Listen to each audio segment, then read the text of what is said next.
Y'all are getting really quiet, so it must be time. You must be wanting me to start. Okay. The class that usually meets in here, Jim, I know, was out of town, and John, I guess, didn't have anything else to say. So the two classes are combined today. Those of you who've not been coming to the class across the hall, that's where we've been meeting for this class. It's you, and after 62 weeks, an anointed one shall be cut off, and shall have nothing. And the people of the prince who is to come shall destroy the city and the sanctuary. Its end shall come with a flood. To the end there shall be war. Desolations are decreed. He shall make a strong covenant with many for 1 week. And for half of the week he shall put an end to sacrifice and offering, and on the wing of abominations shall come one who makes desolate, until the decreed end is poured out on the desolator. And you read that and you just take it off, because I think I'll read the last part of Daniel chapter 9 here. And you read that and you're like, what is he talking about? What is it, this 70 weeks thing? And what is the anointed one? And what is all this imagery about? Well, the next 3 chapters, which are really one discourse, chapters 10, 11, and 12, they talk about the very things that God prophesied at the end of chapter 9. Chapter 9 is like a little skeleton outline of what God is about to do with Daniel, with Babylon, with the human race. And we've looked into some of those things. Hopefully, those lessons, if you were in the class, are still with you. In verse 10, we have a messenger, which, in my estimation, is an Old Testament appearance of the Christ. And he's giving Daniel a message which Daniel doesn't understand, and which actually makes him physically ill because he is so concerned about it. And then he continues talking in chapter 11, and he starts just this long list of things that are going to happen. This is prophecy. It is prophecy that to Daniel is in the future. It's prophecy which to us is in the past, because it concerns things that took place with the restoration of Jerusalem, with the things that the Jews went through between the Testaments, Old and New, with the things that the Jews suffered at the hands of the Romans. And so at least we have the blessing of hindsight, where we can see some of that filled out. One of the great messages of the book of Daniel is this very thing. I'm going to read now. You don't have to turn there if you don't want to, but I'm going to read from Isaiah 41.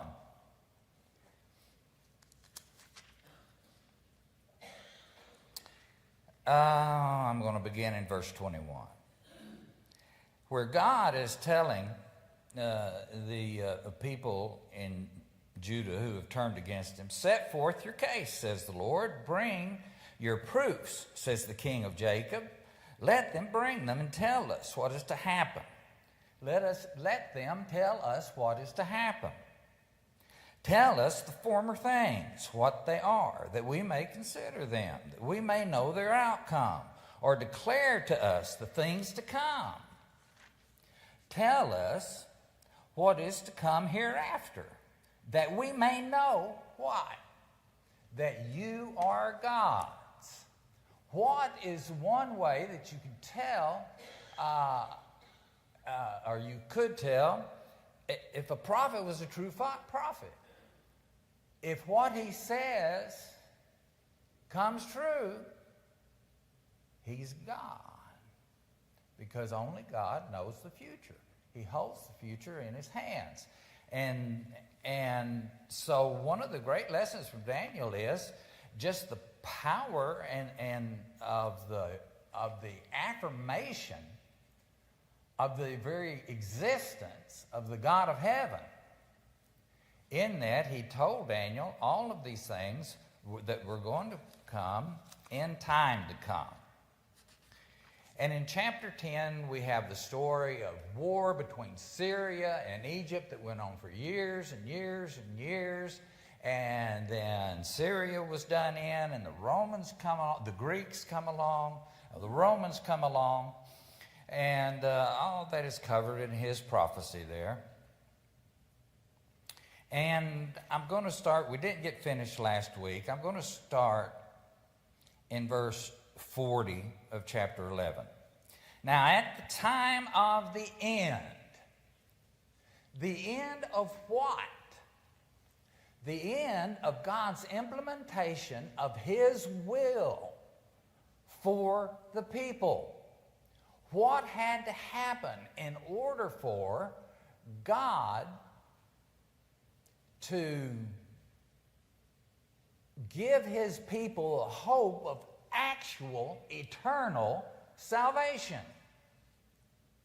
Well, one of the things that had to happen was that the Christ had to come. And he had to live among men. And he had to live a sinless life.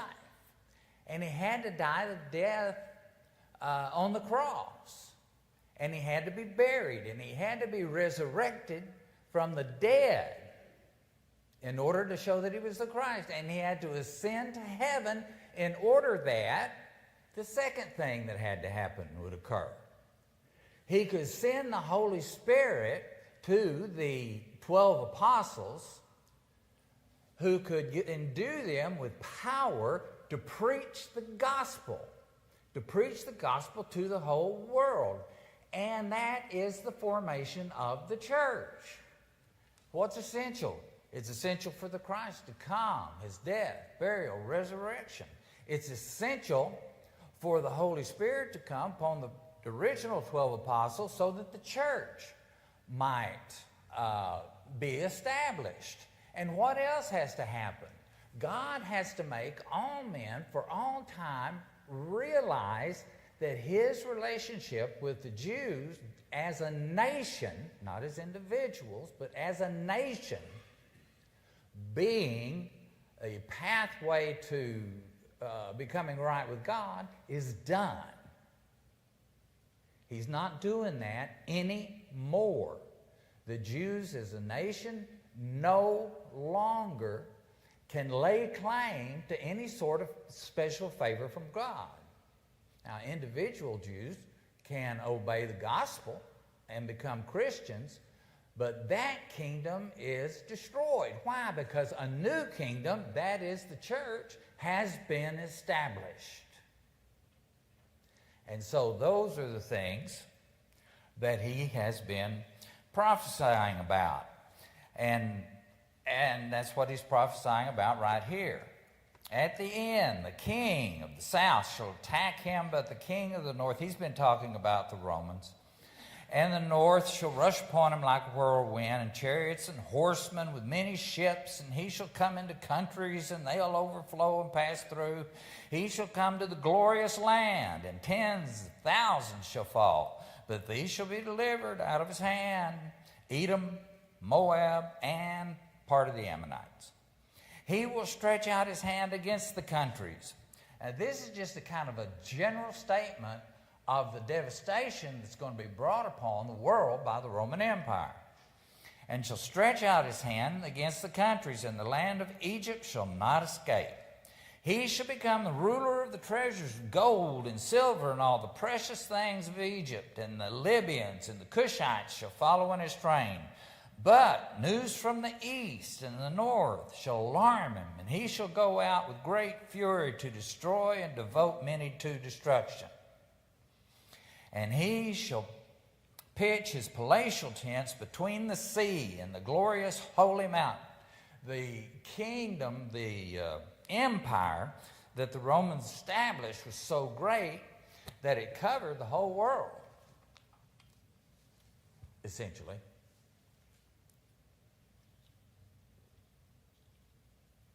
As a matter of fact, at one point, the Roman Empire covered so much area that they had to split the empire, just as Daniel prophesied in chapter 2. The empire had to be split. There was a capital in Rome, and then there was another capital in a place called Constantinople, which is over in Asia. That part of the kingdom lasted 1,000 years longer than the one whose capital was in Rome. So there's a sense in which you can say the Roman Empire lasted until about 39 years before Columbus sailed the ocean blue. It was an incredible thing. So then, so we've gotten into all that. These are visions of Rome. Then, what effect does this have on Daniel? At that time, at what time, Daniel? Or not, Daniel's not talking yet. What time, Lord? Well, the same time that he mentioned back up in verse 40, at the time of the end. All these things are going to be happening. And then he picks up his thought again in chapter 12, verse 1. At that time shall arise Michael, the great prince, who has charge of your people.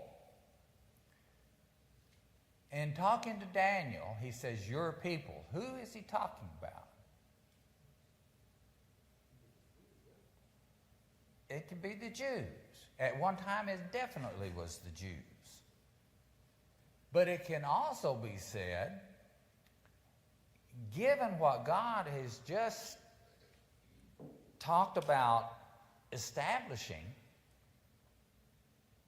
and I think we'll see this a little as we go through chapter 12, Daniel, your people, could also apply to all the people who remain faithful to God.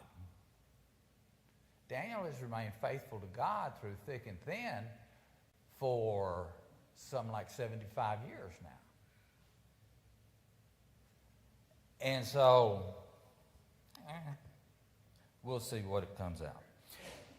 Your people shall be delivered, and everyone whose name shall be found in the book. That's another thing that makes me think that he might be talking about all the faithful, those who were faithful to God under Judaism, those who are faithful to God through Christ.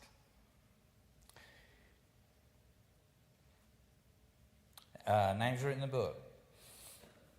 And many of those who sleep in the dust of the earth shall awake, some to everlasting life, and some to shame and everlasting contempt. I'll just tell you, I don't know what that means. I don't know who that's referring to. I don't know if it's referring to some time when there will be those who are raised from the dead prematurely. I tend, though, to be, and all of this is spoken in very figurative language. Nothing is clean cut. Nothing is just set forth this in common language. This is all apocalyptic literature. But there is also a sense in which the Gentiles, who, with the death, burial, and resurrection of Christ and establishment of the church, will have an opportunity to leave the death that has encompassed the spiritual death, that has encompassed the Gentiles for all these years, and become a child of God. That's going to be something new. I'm just throwing that out there as a possibility of what's going to happen, what he may be talking about here. And those who are wise shall shine like brightness above. I lost my place. Many of those who sleep in the dust of the earth shall wake, some to everlasting life, some to shame and everlasting contempt. And those who are wise shall shine like the brightness of the sky above. And those who turn many to righteousness like the stars forever and ever. Once God fulfills the plan that he has in mind here for the providing of a Savior, the establishment of a church,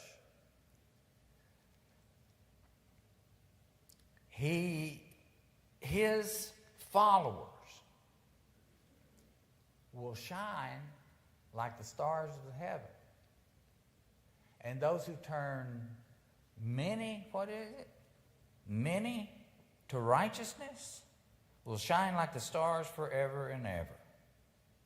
But you, Daniel, here's what he has to say to Daniel. He says,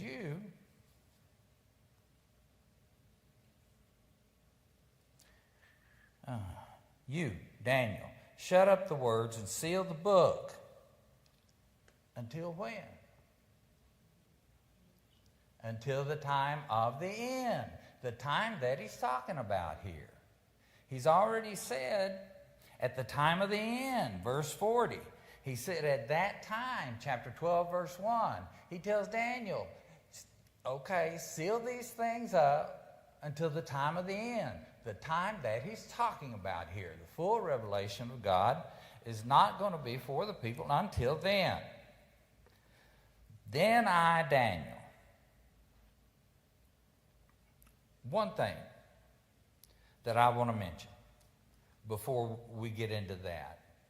A lot of what we have covered in Daniel has to do with wars, with rumors of wars, with constant fighting, with constant death, with constant betrayal among the nations. What kind of world is that?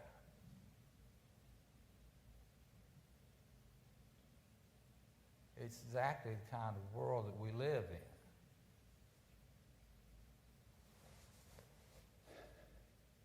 in. And brethren, I just have to tell you, before we get off this subject and go on to something else, if you put your faith, and if you put your trust, and if you put your hope for the future in a man, and I don't care who that man is or woman, then you are going to get exactly the kind of world that you've chosen. If you put your faith in armies, if you put your faith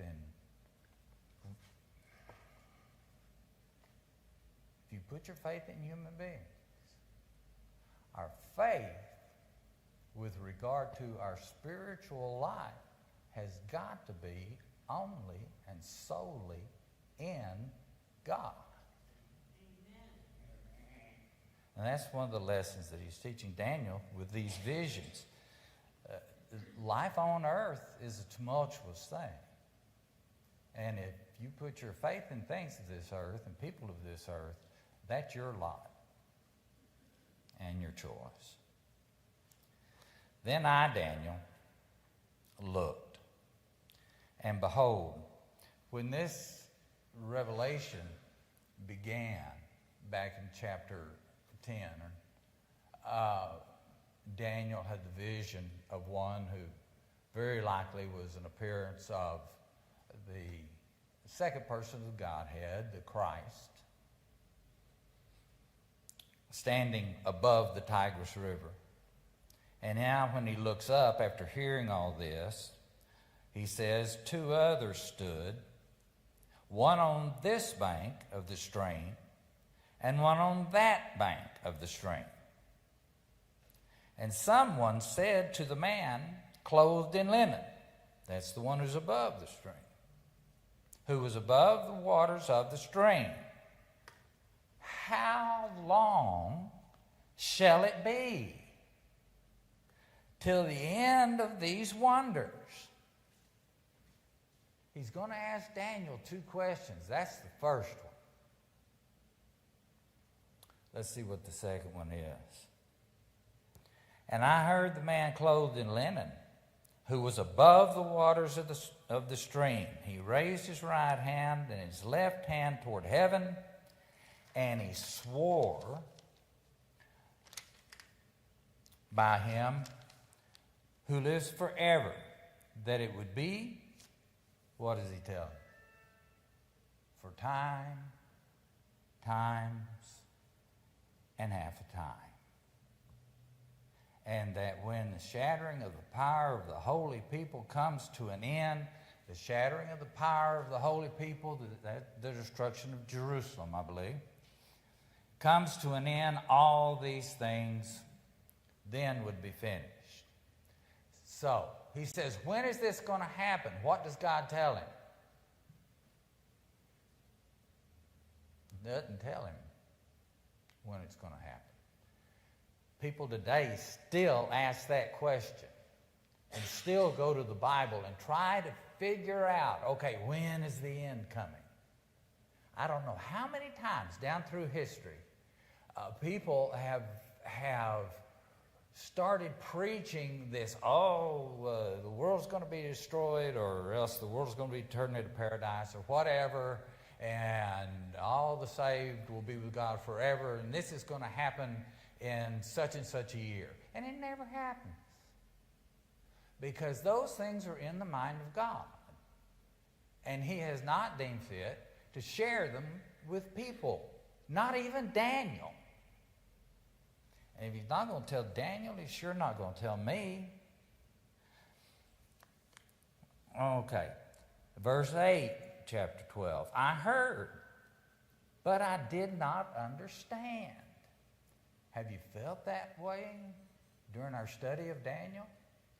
Roger, I hear what you're saying, but I do not get it. Daniel felt the same way. Then I said, O Lord, what shall be the outcome? Okay, if you're not going to tell me when these things are going to be, can you tell me what is going to be the outcome of these things? What things? The things that he's been prophesying to. He said, go your way, Daniel, for the words are shut up, and they are sealed until when? The time of the end. Many shall purify themselves, make themselves white, and this is what people have done since Christ died on the cross and salvation was preached. He said, many who come, many will purify themselves, make themselves white, be refined, but the wicked, what are they going to do? They're going to act wickedly. What would you expect the wicked to do? And none of the wicked shall understand. But those who are wise shall understand. And from the time, well, let's hold off on that right there. That's a whole nother conversation. So let's see what we have so far. So, we've talked about the emergence of Rome and how it will put an end to the constant warfare between Syria and Egypt, but it will usher in an era of violence and brutality that's greater than any that has come before. This is what we studied last week, verses 36 through 39. But when it comes to the destruction of Jerusalem, God's people will be spared. He talks about that in verses 40 through 45 of chapter 11, which we studied last week. And they're going to be spared, by the way, because when Jesus was on the earth, when he was in Jerusalem in chapter 24 of Matthew, he tells them, when you see the abomination of desolation, run. Head for the hills. Because a terrible destruction is going to come upon this city, and I want my people, the Christians in the city, to get out. And that's what they did. Historians tell us that not one Christian died during the Roman conquest of Jerusalem. And the deliverance of God's people. He talks about that in chapter 12, verses 1 through 4. And then we have Daniel's response to his visions. He says, how long? He says, how will it all end? Which are questions that you and I would love to have the answer to. But it is not God's will that we should know everything about the future.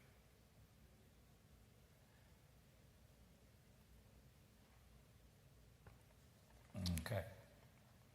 And we read a little bit about the effect that it had on Daniel. Verse 13, he tells Daniel is pretty much a physical wreck by now. All of this information has really been very hard on him physically. And remember, Daniel at this time is an old man, probably up in his 90s. People back then didn't usually even live that long. But, and so it's been very hard for him to take. And he says to Daniel, Daniel, go your way until the end. And you shall rest, and you shall stand in your allotted place at the end of days.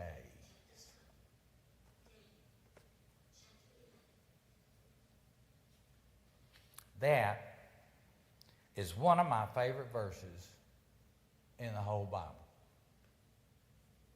Do you have any idea why?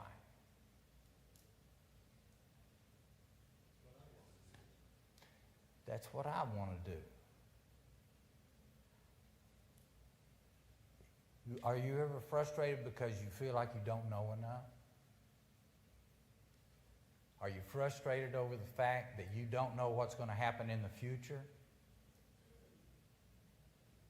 I am. That's a worrisome thing to people, most all people. But God reassures Daniel by telling him, you go your way how far? Till the end. Lord, when's the end going to come? That's not your concern, Daniel. That's not your concern, Roger. Just go your way until the end. What will happen if I do? Then you shall rest. Remember, I told you Daniel's a physical wreck right here. And God says, go your way until the end, and you will rest. Anything else? Well, yeah. And you will stand. You will stand, having done all to stand.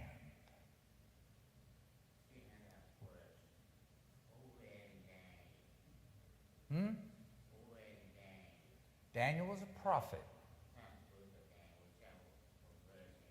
I'm very last two verses. Chapter 12. You'll stand. Where's he going to stand?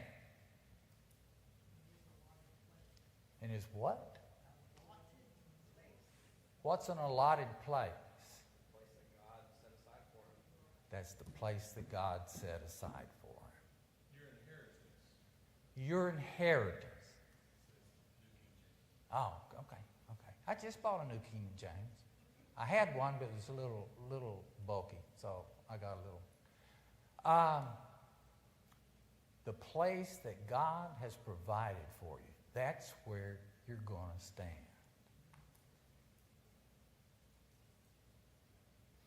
When is that going to happen? When's that?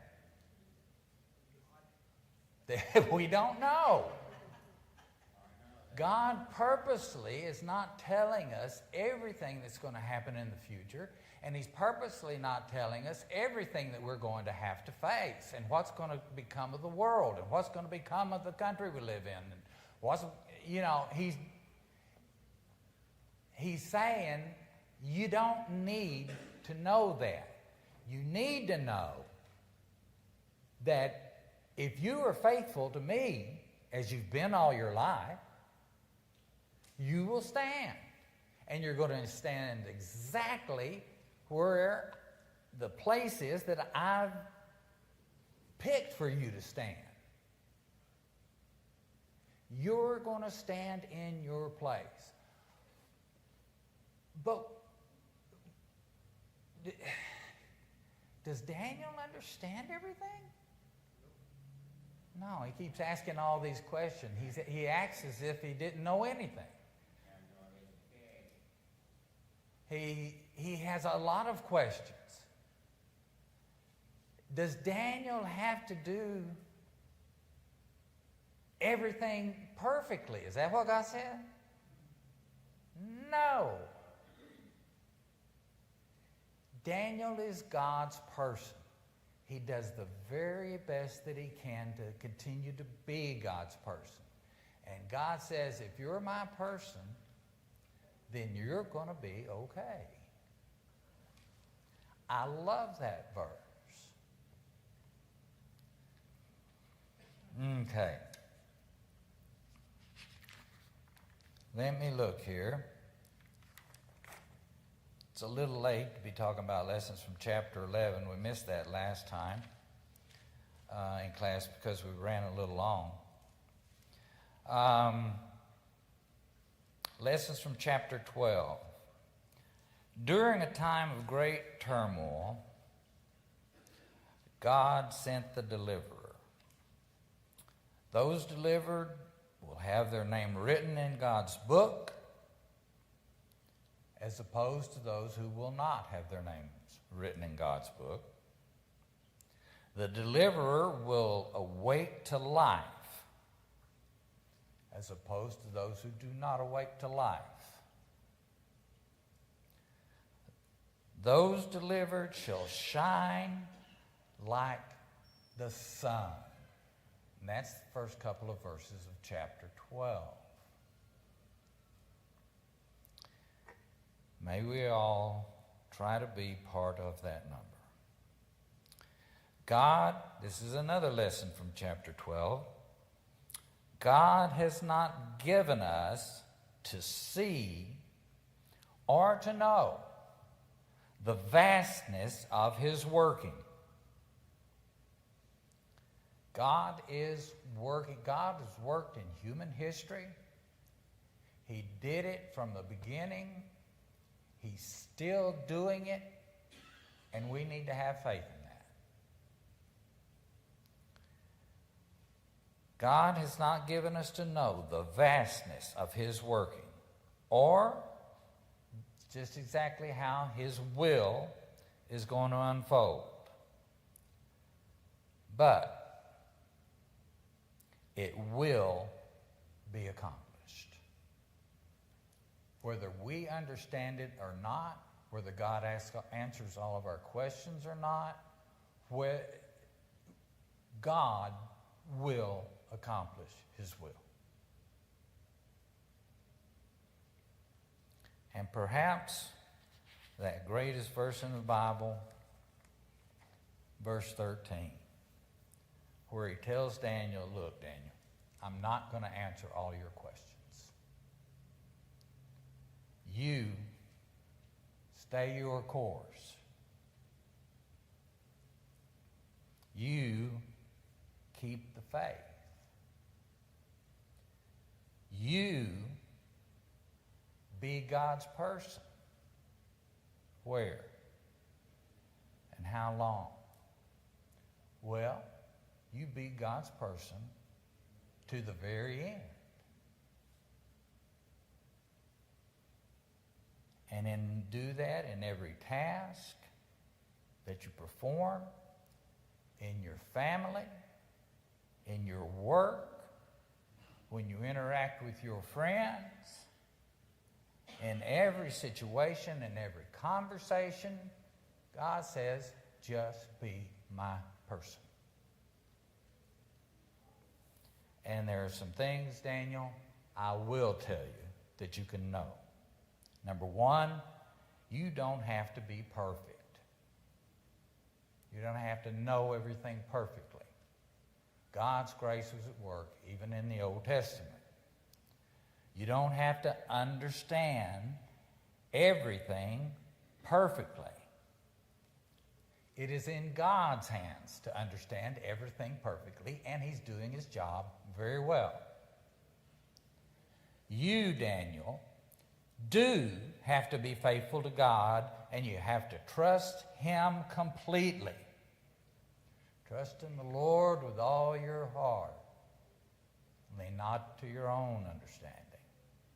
In all your ways, follow him. Words to that effect, and he will direct your paths. Still true. Your reward and my reward for doing so will be a resurrection to glory. And that's where Daniel's prophecy ends. Now, I left out verse 12 because I don't know what verse 12 means. But let me just lay this on you, and then that'll be it that'll be it for Daniel. From the time, God is talking to Daniel here, from the time that the regular burnt offering is taken away, destruction of Jerusalem, and the abomination that makes desolate is set up, that's the Roman army destroying Jerusalem, there will be 1,290 days. What's that stand for? I don't know. But 1,290 days is 3.5 years. And then he says, blessed is he who waits and arrives at the 1,335 days. What's 1,335 days? 45 days more. 45 days more than 3.5 years. Yes. And that's about, I've done the math, I've looked at this. If you add them together, it comes to 2,625. Divide that by 365.25, and you get 7.18 year. Maybe God rounds off. I don't know. But it sounds kind of like it's that sort of thing. I do get from this that God, after the plan that he's been talking to Daniel about the establishment of the church and whatnot, he's still got another plan. And we don't know what it is. But stay faithful to him, and he'll work it out for you. And that's Daniel.